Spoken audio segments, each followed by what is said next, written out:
जय श्री राधे राधे दोस्तों, आपका आपके अपने YouTube चैनल अध्यात्म भक्ति में बहुत बहुत स्वागत है। आइए आज आप सब सुनेंगे बृहस्पतिवार व्रत की कथा। इस दिन बृहस्पतेश्वर महादेव जी की पूजा होती है। दिन में एक समय भोजन करना चाहिए, पीले वस्त्र धारण करने चाहिए, पीले पुष्पों को भगवान को समर्पित करना चाहिए।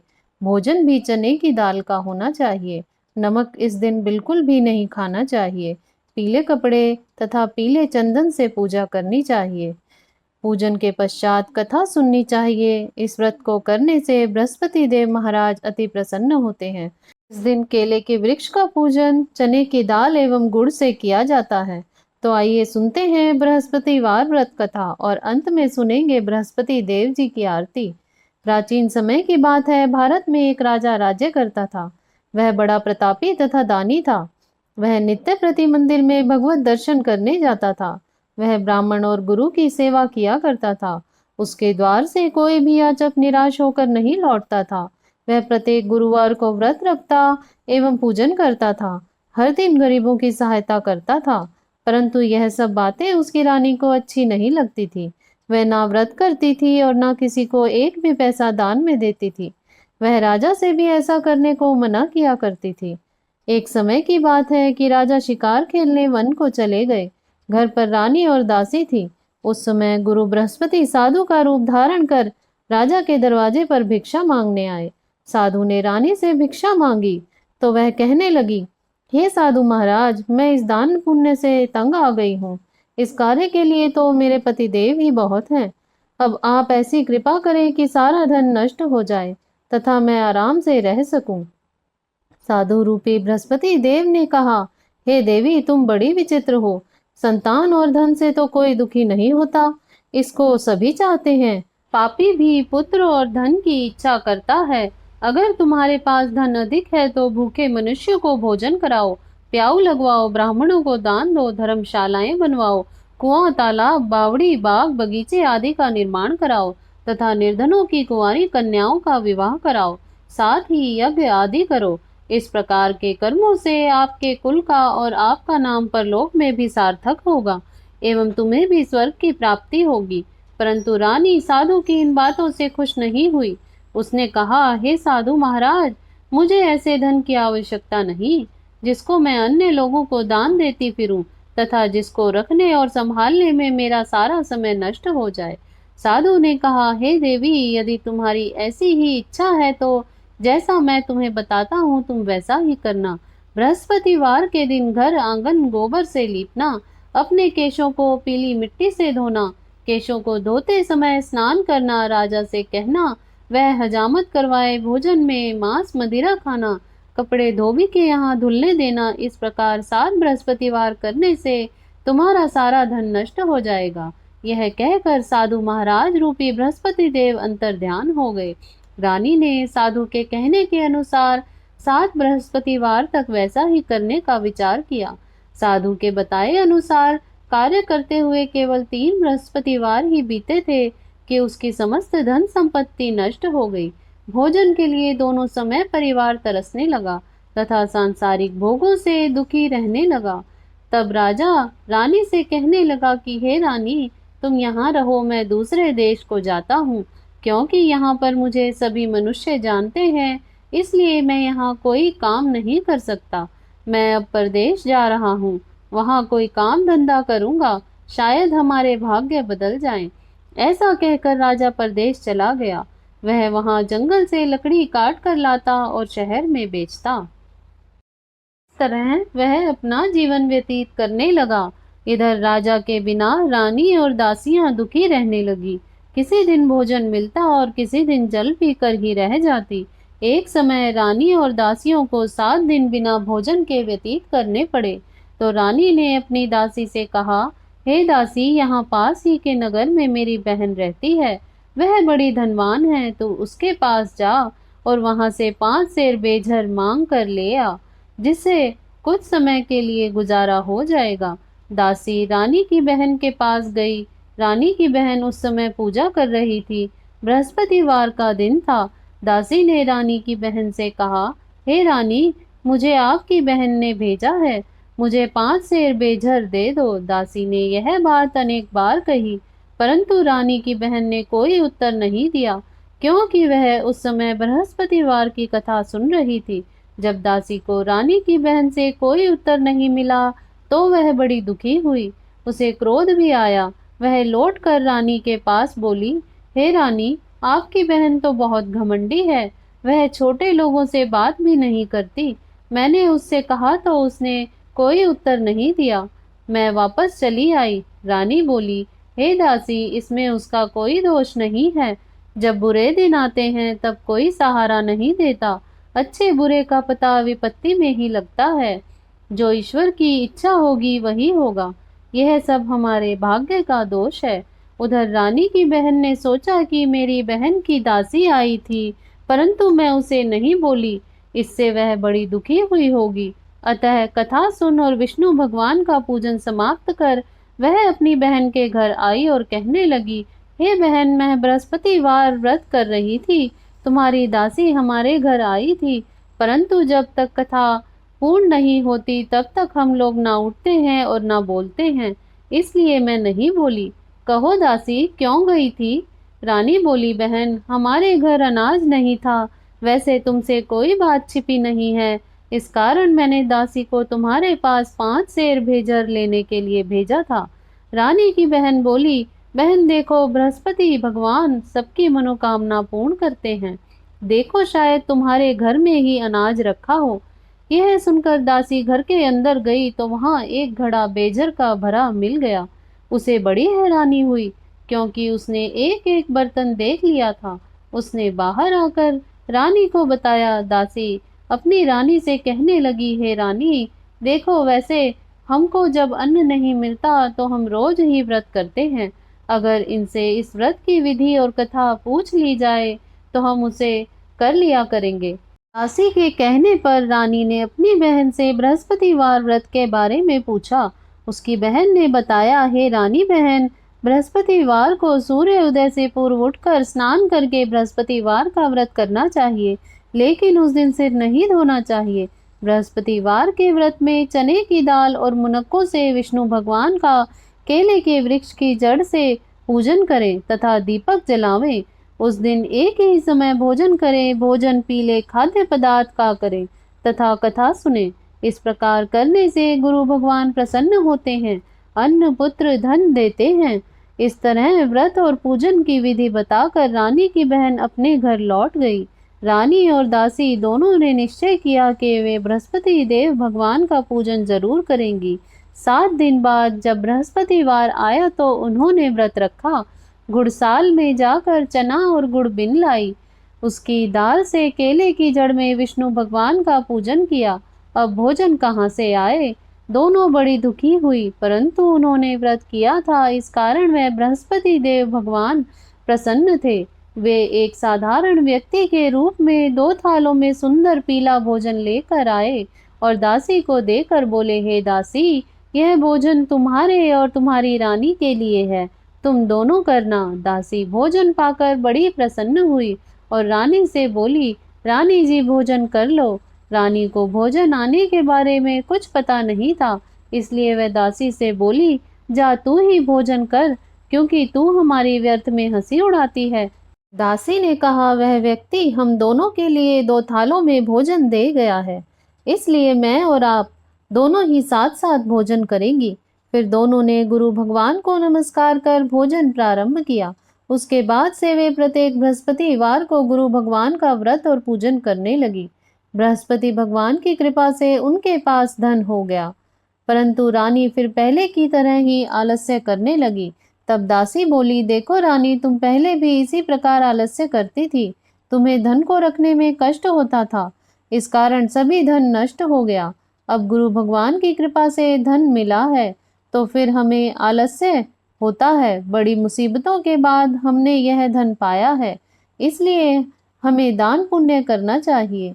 तुम भूखे मनुष्यों को भोजन करवाओ, प्याऊ लगवाओ, ब्राह्मणों को दान दो, कुआं, तालाब, बावड़ी, बाग बगीचे आदि का निर्माण कराओ, मंदिर पाठशाला बनवाकर दान दो, कुंवारी कन्याओं का विवाह कराओ, तो शुभ कार्यों में खर्च करो, जिससे तुम्हारे कुल का यश बढ़े तथा स्वर्ग की प्राप्ति हो और पितृ प्रसन्न हो। दासी की बात मानकर रानी ने इसी प्रकार के कर्म करने प्रारंभ किए, जिससे उनका काफी यश फैलने लगा। एक दिन रानी और दासी आपस में विचार करने लगी कि ना जाने राजा किस दशा में होंगे, उनकी कोई खोज खबर नहीं है। गुरु भगवान से उन्होंने प्रार्थना की और भगवान ने रात्रि में राजा को स्वप्न में कहा, हे राजा उठ, तेरी रानी तुझको याद करती है, अब अपने देश को लौट जा। राजा प्रातः काल उठकर जंगल से लकड़ियां काट कर लाने के लिए जंगल की ओर चल पड़ा। जंगल से गुजरते हुए वह सोचने लगा, रानी की गलती से कितने दुख भोगने पड़े। राजपाट छोड़कर उसे जंगल में आकर रहना पड़ा। जंगल से लकड़ियां काटकर उन्हें बेचकर गुजारा करना पड़ा। उसी समय जंगल में बृहस्पति देव साधु का रूप धारण कर आए और राजा के पास आकर बोले, हे लक्कड़हारे, तुम इस सुनसान जंगल में किस चिंता में बैठे हो, मुझे बतलाओ। यह सुन राजा के नेत्रों में जल भर आया और साधु की वंदना कर बोला, हे प्रभु, आप सब कुछ जानने वाले हैं। इतना कहकर राजा ने साधु को अपनी संपूर्ण कहानी सुना दी। महात्मा तो स्वभाव से ही दयालु होते हैं। वे राजा से बोले, हे राजा, तुम्हारी पत्नी ने बृहस्पति देव के प्रति अपराध किया था, जिसके कारण तुम्हारी यह दशा हुई। अब तुम किसी प्रकार की चिंता मत करो, भगवान तुम्हें पहले से अधिक धन देंगे। देखो, तुम्हारी पत्नी ने बृहस्पतिवार का व्रत करना प्रारंभ कर दिया है। अब तुम भी बृहस्पतिवार का व्रत करके चने की दाल व गुड़ और जल को लोटे में डालकर केले के पत्ते से भगवान विष्णु का पूजन करो। फिर कथा कहो या सुनो, भगवान तुम्हारी सब मनोकामनाओं को पूर्ण करेंगे। साधु को प्रसन्न देखकर राजा बोला, हे प्रभु, मुझे लकड़ी बेचकर इतना पैसा भी नहीं बचता जिससे भोजन करने के उपरांत कुछ बचा सकूं। मैंने रात्रि में अपनी रानी को व्याकुल देखा है। मेरे पास कोई साधन नहीं जिससे समाचार जान सकूं। फिर मैं बृहस्पतिवार की कौन सी कहानी कहूं या सुनूं? मुझको तो कुछ भी मालूम नहीं है। साधु ने कहा, हे राजन, तुम किसी बात की चिंता मत करो। बृहस्पतिवार के दिन तुम रोजाना की तरह लकड़ियां लेकर शहर में जाओ। तुम्हें रोज से 2 गुना धन प्राप्त होगा, जिससे तुम भली भांति भोजन कर लोगे तथा बृहस्पति देव की पूजा का सामान भी आ जाएगा। बृहस्पति देव की कथा इस प्रकार है। प्राचीन काल में एक बहुत ही निर्धन ब्राह्मण था। उसके कोई संतान नहीं थी।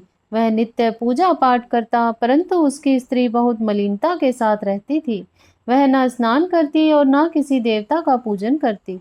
प्रातः काल उठते ही सर्वप्रथम भोजन करती, बाद में कोई अन्य कार्य करती थी।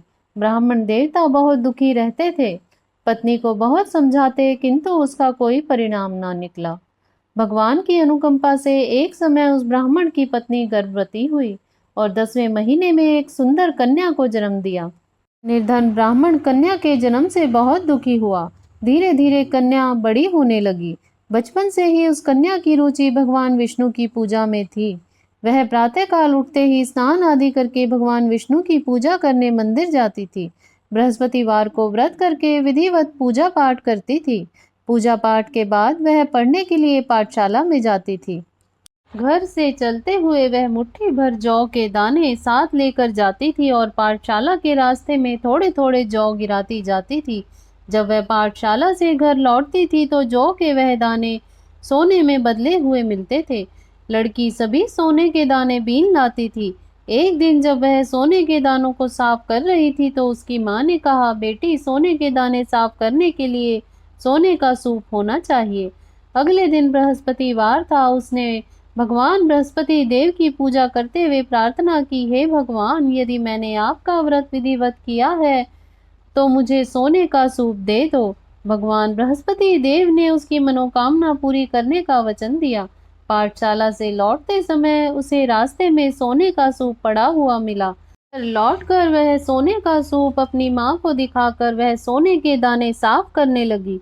उसी समय नगर का राजकुमार उसके घर के पास से गुजरा।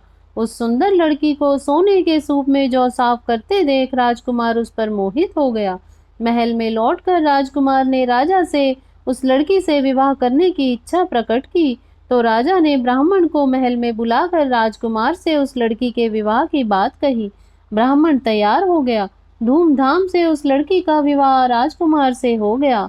दुल्हन बनकर ब्राह्मण की लड़की महल में चली गई। लड़की के चले जाने से ब्राह्मण फिर निर्धन हो गया। उसे कई कई दिन भोजन भी नहीं मिलता था।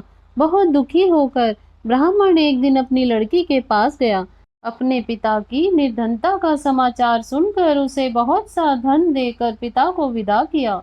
उस धन से ब्राह्मण के कुछ दिन तो आराम से गुजर गए, लेकिन जल्द ही फिर से भूखों मरने की हालत हो गई।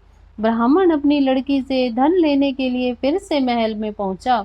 लड़की ने पिता को बुरी हालत में देखकर कहा, पिताजी, आखिर आप कब तक मुझसे धन लेकर जीवन यापन करेंगे?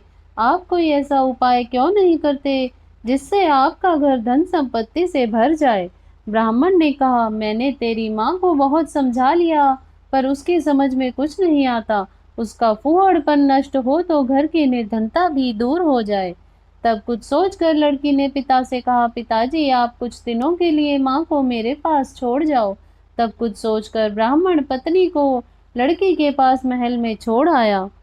लड़की ने अपनी माँ से कहा, माँ, तुम कल प्रातः उठकर स्नान आदि करके बृहस्पति देव विष्णु जी की पूजा अवश्य करना।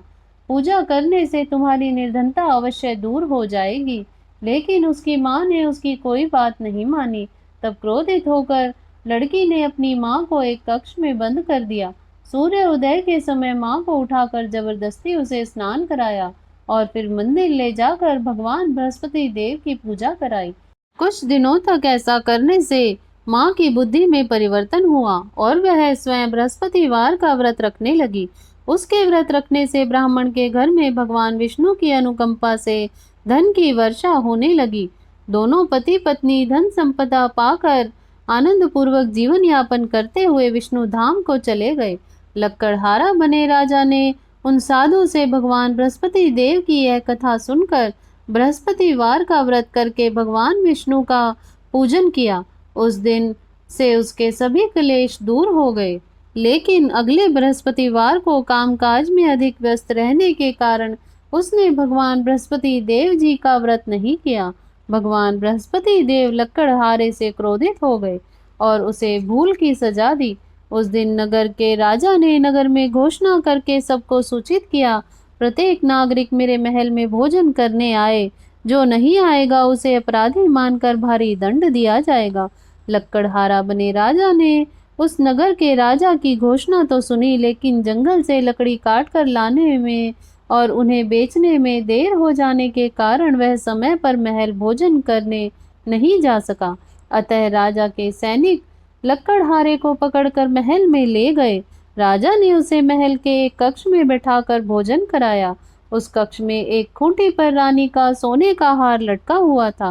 लक्कड़हारा अकेला उस कक्ष में भोजन कर रहा था। तभी उसने एक आश्चर्यजनक घटना घटती हुई देखी। देखते ही देखते वह खूंटी हार को निगल गई। थोड़ी देर के बाद राजा ने जब हार को गायब देखा तो लक्कड़हारे को कारावास में डलवा दिया। लक्कड़हारा मन ही मन अपने भाग्य को कोसने लगा।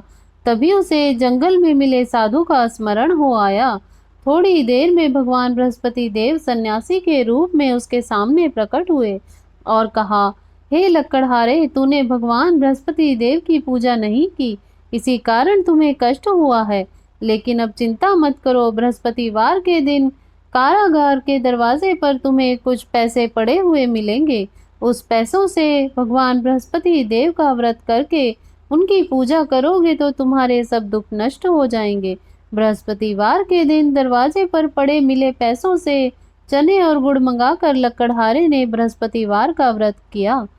कथा कही तो भगवान बृहस्पति देव ने प्रसन्न होकर उस नगर के राजा को स्वप्न में लक्कड़हारे को कारागार से मुक्त करने को कहा। सुबह राजा ने अपने कक्ष में आकर देखा तो खूंटी पर रानी का हार लटका हुआ था। राजा ने लक्कड़हारे को मुक्त कर दिया और उसे धन और आभूषण देकर विदा किया। लक्कड़हारा बना राजा उस नगर से चलकर अपने नगर में पहुंचा तो उस नगर में कुएं, धर्मशाला, बाग बगीचे देखकर बहुत प्रसन्न हुआ। राजा ने किसी से पूछा, ये कुएं धर्मशालाएं किसने बनवाई हैं? सबने उसे बताया कि ये सब रानी और उसकी दासी ने बनवाए हैं। राजा महल में पहुंचा तो रानी ने उसका भव्य स्वागत किया। तब राजा ने निश्चय किया कि सप्ताह में एक बार तो सभी बृहस्पति देव का व्रत तथा पूजन करते हैं, परंतु मैं प्रतिदिन व्रत किया करूंगा तथा दिन में 3 बार कथा कहा करूंगा। अब राजा हर समय दुशाले में चने की दाल बांधे रहता था तथा दिन में 3 बार बृहस्पति देव की कथा कहता था। कुछ दिनों के बाद राजा को अपनी बहन की याद आई। एक दिन घोड़े पर सवार होकर राजा अपनी बहन के मिलने के लिए चल दिया। अभी राजा नगर के बाहर ही पहुंचा ही था कि उसने कुछ लोगों को एक शव को ले जाते हुए देखा। राजा को स्मरण हो आया कि आज उसने किसी को बृहस्पतिवार की व्रत की कथा नहीं सुनाई। राजा ने उन लोगों को रोक कर कहा, भाइयों, आप शव को ले जाने से पहले मुझसे बृहस्पतिवार की कथा सुन ले। लोगों ने राजा पर क्रोधित होते हुए कहा, तुम पागल तो नहीं हो? लेकिन कुछ बड़े बूढ़े लोगों ने कहा, अच्छा भाई, साथ में चलते चलते तुम अपनी कथा भी सुना लो। राजा ने चलते हुए आधी कथा ही सुनाई थी कि शव हिलने लगा। राजा के पूरी कथा सुनाते ही शव उठकर बैठ गया।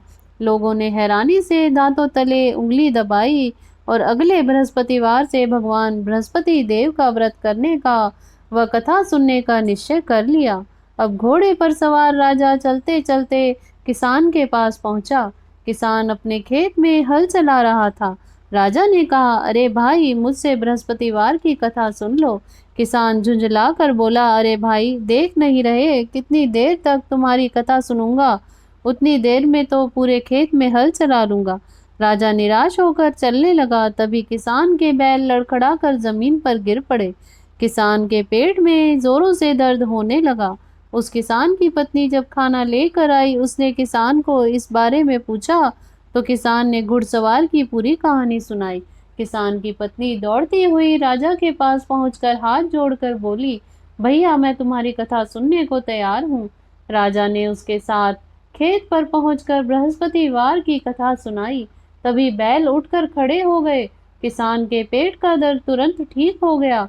राजा अपनी बहन के घर पहुंचा तो उसकी बहुत आव भगत हुई। अगले दिन जब सुबह उठकर राजा ने देखा, घर के सभी लोग भोजन कर रहे हैं।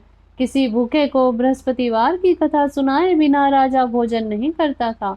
उसने बहन से कहा, बहन, क्या घर में कोई ऐसा व्यक्ति है जिसने अभी तक भोजन ना किया हो? उसकी बहन बोली, भैया, हमारे घर में तो क्या, आपको पूरे नगर में ऐसा कोई व्यक्ति नहीं मिलेगा जिसने सुबह सुबह भोजन नहीं किया हो। तब राजा ने बहन के घर से निकलकर उस नगर में बिना भोजन किए व्यक्ति की तलाश की। एक गडरिये के घर में उसका बेटा बीमार होने के कारण भूखा रह गया था। राजा ने उसको जाकर बृहस्पतिवार की कथा सुनाई। कथा सुनते सुनते गडरिये का बीमार बेटा बिल्कुल ठीक हो गया। सबने राजा की बहुत प्रशंसा की। एक दिन राजा ने अपनी बहन से कहा, बहन, अब हम अपने घर जाना चाहते हैं, तुम भी हमारे साथ चलो, कुछ दिन वहां रहकर लौट आना। राजा की बहन ने अपनी सास से पूछा तो सास ने ताने देते हुए कहा, बहू, मायके जाना तो अकेली जाना, मेरे पोतों को लेकर नहीं जाना। तुम्हारे भाई के कोई संतान नहीं है, कहीं तुम्हारी भाभी मेरे पोतों पर कोई जादू टोना ना कर दे। दूसरे कक्ष में बहन की सास की बातें सुनकर राजा दुखी मन से अकेला ही नगर को लौट आया। रानी ने राजा से कहा, आप तो अपनी बहन को साथ लाने की बात कहकर गए थे, फिर बहन को साथ क्यों नहीं लाए? तब राजा ने दुखी होते हुए कहा, रानी, हम निसंतान हैं, इसलिए कोई हमारे घर आना पसंद नहीं करता। रानी ने राजा को समझाया, हे प्राणनाथ, हमें बृहस्पति देव ने सब कुछ दिया है, अब बृहस्पति भगवान हमें संतान भी अवश्य देंगे। बृहस्पतिवार को विधिवत व्रत करते हुए राजा रानी ने भगवान बृहस्पति देव से संतान के लिए प्रार्थना की। कुछ दिनों के बाद उन्होंने स्वप्न में दर्शन देते हुए कहा, हे राजन, तेरी मनोकामना अवश्य पूरी होगी। एक सप्ताह बाद ही रानी गर्भवती हो गई। 10वें महीने में रानी को एक सुंदर पुत्र को जन्म दिया। राजा रानी जीवन पर्यंत बृहस्पतिवार का व्रत करते रहे। उनके घर में धन की वर्षा होती रही। इस तरह से आनंद पूर्वक जीवन यापन करते हुए राजा रानी भगवान बृहस्पति देव जी की अनुकंपा से मोक्ष को प्राप्त करके सीधे वैकुंठ धाम को पहुंच गए। बृहस्पतिवार को विधिवत व्रत करके जो स्त्री पुरुष भगवान विष्णु की पूजा करते हैं, उनकी सभी मनोकामनाएं भगवान पूरी करते हैं। इति श्री बृहस्पतिवार व्रत कथा। तो आइए सुनते हैं बृहस्पति देव जी की आरती। ओम जय बृहस्पति देवा, ओम जय बृहस्पति देवा। छिन छिन भोग लगाऊं कदली फल मेवा। ओम जय बृहस्पति देवा, तुम पूर्ण परमात्मा, तुम अंतर्यामी स्वामी, तुम अंतर्यामी। जगत पिता जगदीश्वर, तुम सबके स्वामी। ओम जय बृहस्पति देवा, चरणामृत निज निर्मल, सब पातक हरता स्वामी, सब पातक हरता। सकल मनोरथ दायक, कृपा करो भरता। ओम जय बृहस्पति देवा, तन मन धन अर्पण कर जो शरण पड़े स्वामी, जो जन शरण पड़े। प्रभु प्रकट तब हो कर आकर द्वार खड़े। ओम जय बृहस्पति देवा, दीन दयाल दयानिधि, भक्तन हितकारी स्वामी, भक्तन हितकारी। पाप दोष सब हरता, भव बंधन हारी। ओम जय बृहस्पति देवा, सकल मनोरथ दायक, सब संचय हारी स्वामी, सब संचय हारी। विषय विकार मिटाओ, संतन सुखकारी। ओम जय बृहस्पति देवा, जो कोई आरती तेरी प्रेम सहित गावे स्वामी, प्रेम सहित गावे। ज्येष्ठानंद आनंद सो निश्चय पावे। ओम जय बृहस्पति देवा, ओम जय बृहस्पति देवा। बोलो बृहस्पति देव महाराज की जय, विष्णु भगवान की जय, लक्ष्मी माता की जय, सर्व देवी देवताओं की जय। तो आशा करती हूँ आपको यह कथा श्रवण अच्छी लगी होगी। ऐसे ही ज्ञानवर्धक जानकारियाँ प्राप्त करते रहने के लिए, व्रत पूजा के बारे में जानने के लिए तथा कथा श्रवण करने के लिए यदि आप चैनल पर पहली बार आए हैं तो चैनल को सब्सक्राइब कर लें। वीडियो को लाइक करें, शेयर करें। सुखी रहें, स्वस्थ रहें। जय श्री राधे राधे।